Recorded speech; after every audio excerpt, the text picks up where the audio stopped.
Ethan was a 26-year-old man living in New York City. From the outside, he looked like any ambitious young American.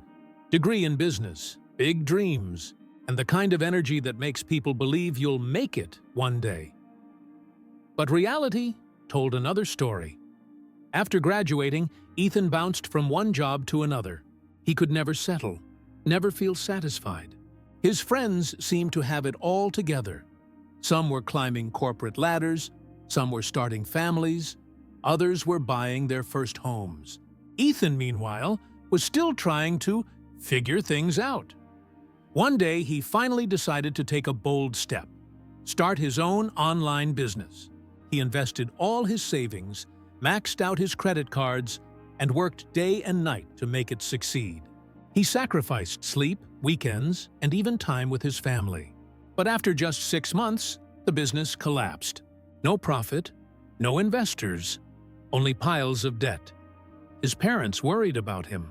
His friends avoided the subject, quietly moving ahead in their own careers. And Ethan?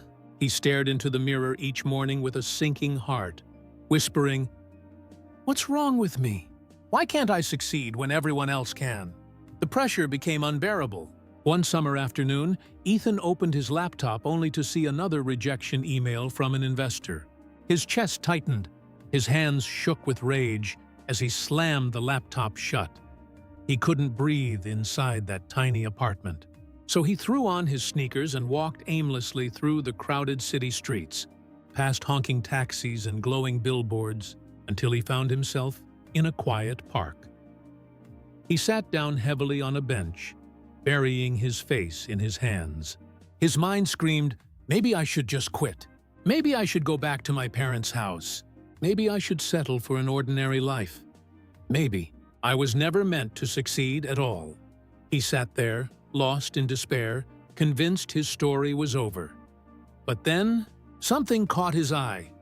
Right by his shoes, on the cracked pavement of the park, a small ant was dragging a piece of bread nearly 10 times its size. Ethan blinked, distracted for the first time all day. He watched as the ant tried to climb a small stone with the bread. It slipped, fell back down, and started again. Attempt 2, fail. Attempt 3, fail. Attempt 4, 5, 6, fail.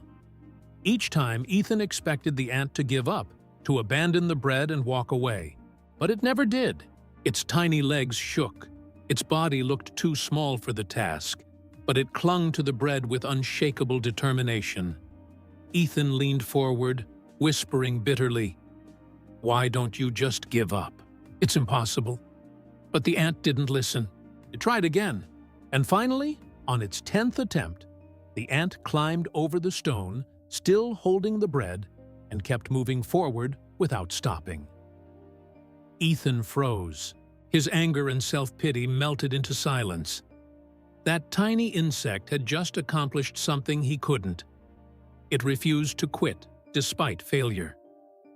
His mind raced. If an ant, so small and powerless, can keep trying, then what excuse do I have?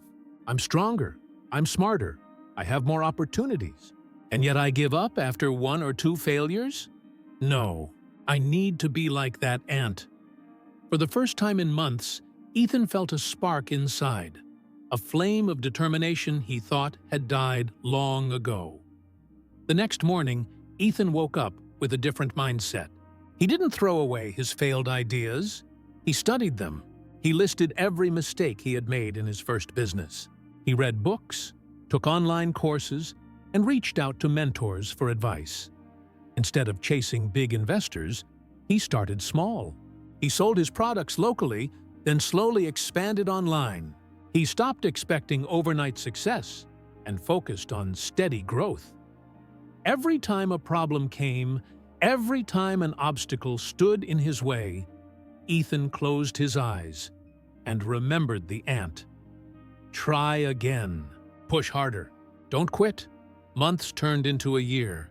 His little store, which once had 0 orders, began attracting loyal customers. He learned to manage his money better, to handle setbacks without panic, and to celebrate small wins.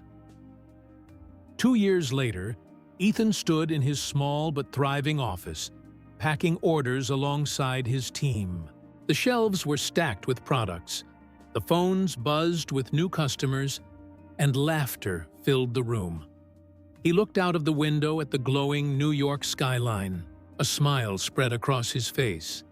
His mind went back to that park, that old bench, and that tiny ant. He whispered softly to himself, "That ant carried bread. I carried my dream." Both of us kept going, and both of us made it.